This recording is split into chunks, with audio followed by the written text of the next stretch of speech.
can't remember. Last week, I'm like really happy, but I'm freaking exhausted, like mentally.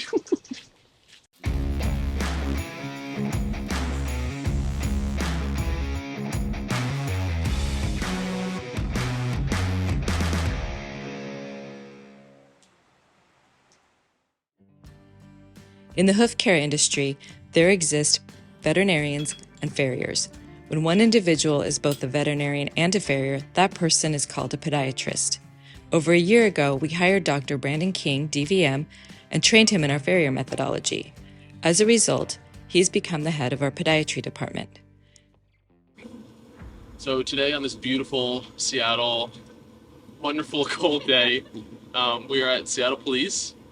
This is our first actual shoeing day here. They reached out to us with some horses that are pretty straightforward and others that are not so straightforward.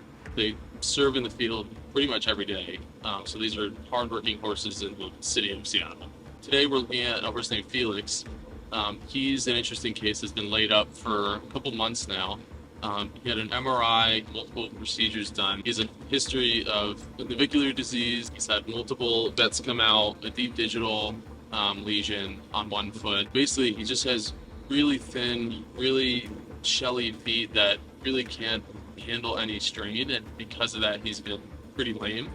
9 weeks ago, it was the previous farrier who had been coming out from Oklahoma, but due to logistics, they needed another situation. So he's the first one we're looking at of the entire herd. I haven't touched any of the easy ones. So I mean, a good thing is the starting sound of the walk, which is not always the case.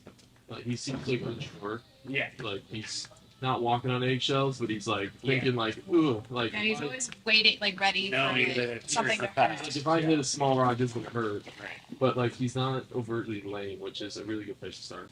All right, let's go back up. Get phone up. Honking, Sarah.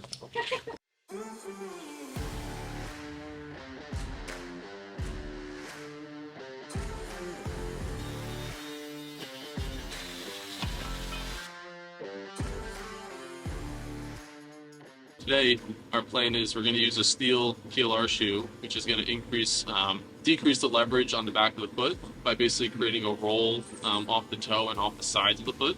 We're going to use Hanton steel tabs. We're going to weld them to the side of the shoe and then glue onto those via the blister packs, so we don't have to use any nails, because even just putting a few swipes of the rasp, he's pulling away because it was painful. Like, he is a very sensitive horse, and the concussion of a nail, he wouldn't handle.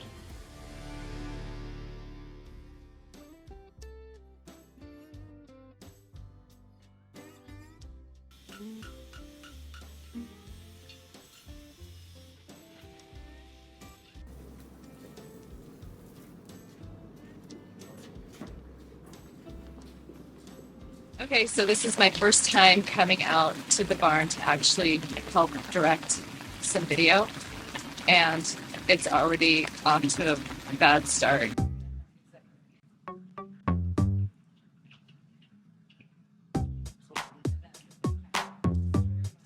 The minute I walked in, they were filming for ASMR, and Seth kept asking me over and over, "We're filming ASMR, what do you want?" And I really honestly didn't know how to answer that, because I'd already established why I was coming, and that was to get very specific narratives for the video. So I just kept reiterating that this is why I'm here, this is why I'm here, and he kept saying, "We're filming ASMR, what do you want, what do you want?" And it just was going in a circle. And then he says, "Let's go outside and talk." I'm like, what is happening right now? I feel like I'm in crazy land that way. And that the basic considerations of environment.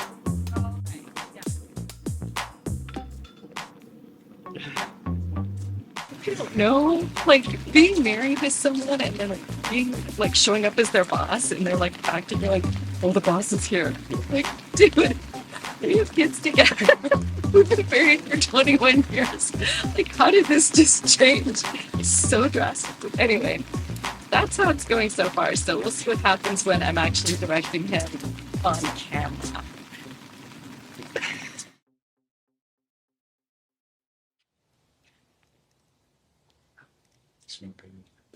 I do. You don't. 50%. Okay, that's not going anywhere. You can wipe some poop on it. I just need some hair product. Okay, go ahead. Our biggest priority at Noble Farriery is the overall health and well-being of the horses that we service. We look to not only not create traumatic experiences, but to help them heal from past experiences that have not been pleasant for them. And we use that philosophy to lead everything we do.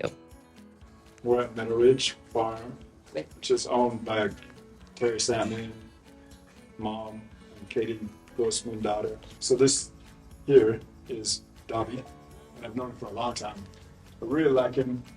This is about as affectionate as he's ever been. Does not like to be touched.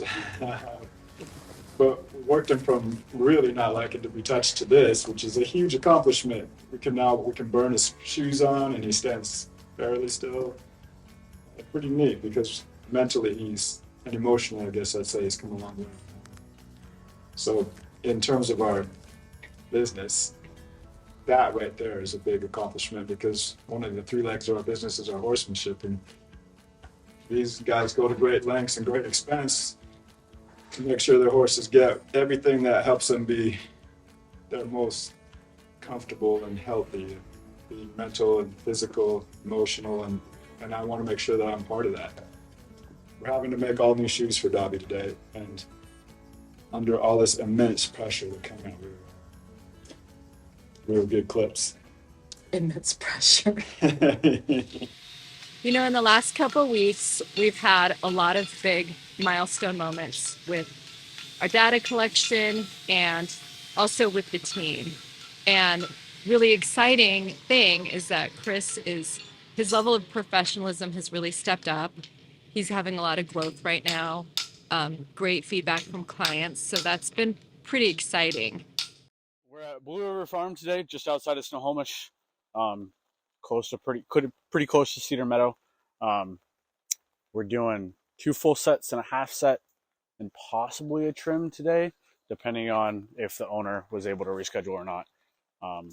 But this is my first personal barn that I've kind of done all by myself.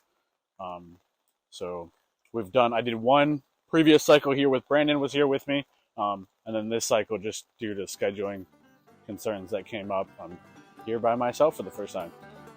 So we'll see how it goes. I don't think they have water. Well, give it up.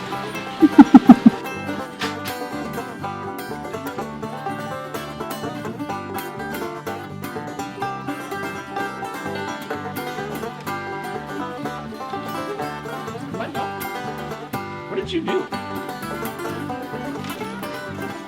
No. Why did I think?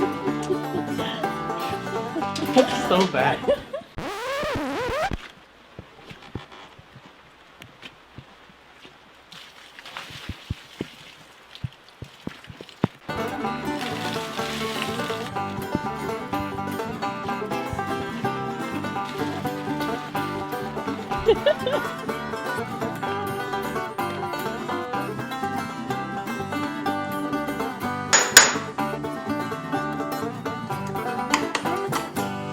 I'm driving, it's the van.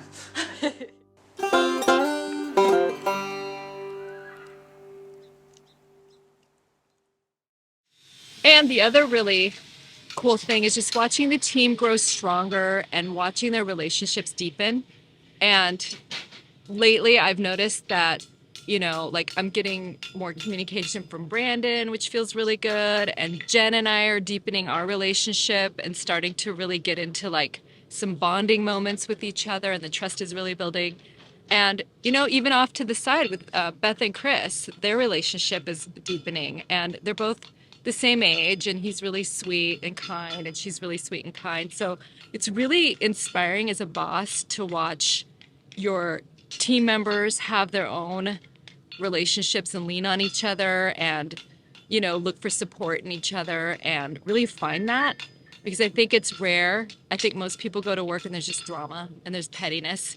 And on this team, I feel like there's a real genuine love and friendships that are really deepening and growing for the long term. So that's really exciting and inspiring.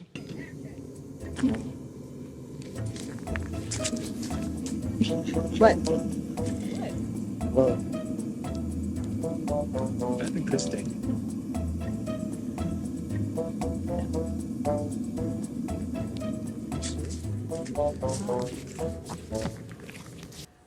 And the answer to Seth's question, are Chris and Beth dating?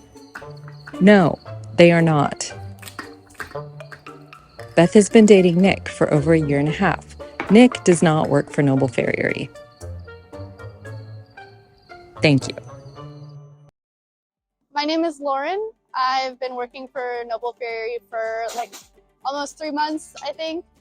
I work as Seth's assistant, so I just help him wherever he needs help with horses, holding, pulling shoes, finishing, getting the shoes ready to be nailed on. I like it a lot here. I like the people. I like just working with horses all day. So it's pretty ideal for me. Last week, my fiance and I drove to Redmond, Oregon to pick up the Farrier body, and then I used a dump trailer to put it in. And so then a couple days ago, Seth and I rented a forklift and had to get it out of the dump trailer, which was a little eventful, I guess, because the forklift that put it in the trailer was a lot bigger, and we had to put it at the front of the trailer just for weight distribution. And so then when we got the forklift that we rented, it was a lot smaller and the forks were smaller, so we couldn't really reach it. So we brainstormed a little bit and then just tied like a ratchet strap to the trailer or to the body, and then pulled it out. And then we were able to reach it with the forks. Only minor damage, a little bit on the way out, but otherwise it was good. Could not have done that without you. Yeah. So for those of you that don't know farriery, I think that what Lauren was talking about was not actually a farrier body, as in like a corpse. It was the farrier box. That's the toolbox that goes on the back of a truck. So yeah, farrier box versus farrier body.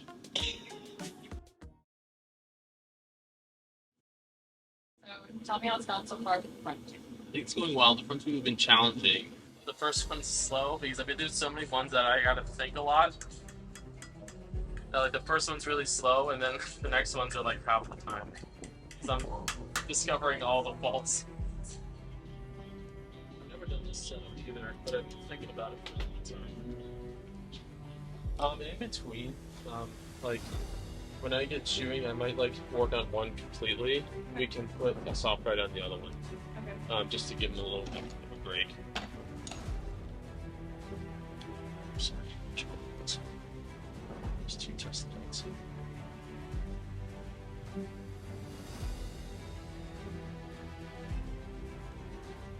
There's a lot of new systems together that I've been thinking of for a while, but haven't put together in practice. So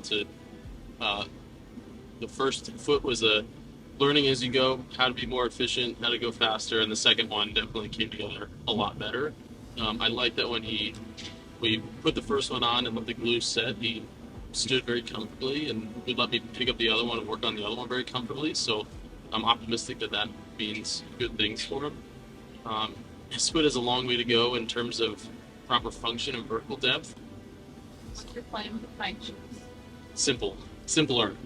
We're still going to do the glue-on hands and clips because his walls are completely torn out. There's like 0 real estate to nail. So we're going to do the hands and clips and just a regular shoe. I don't want to see how he does with the front. I don't want to change everything like too dramatically all at once, and see how he does with that. We can always move up in the hinds, but all the weight's in the front, so we got to focus on that first because that's where the majority of his issues are. So we'll keep it simpler, but we'll keep it going.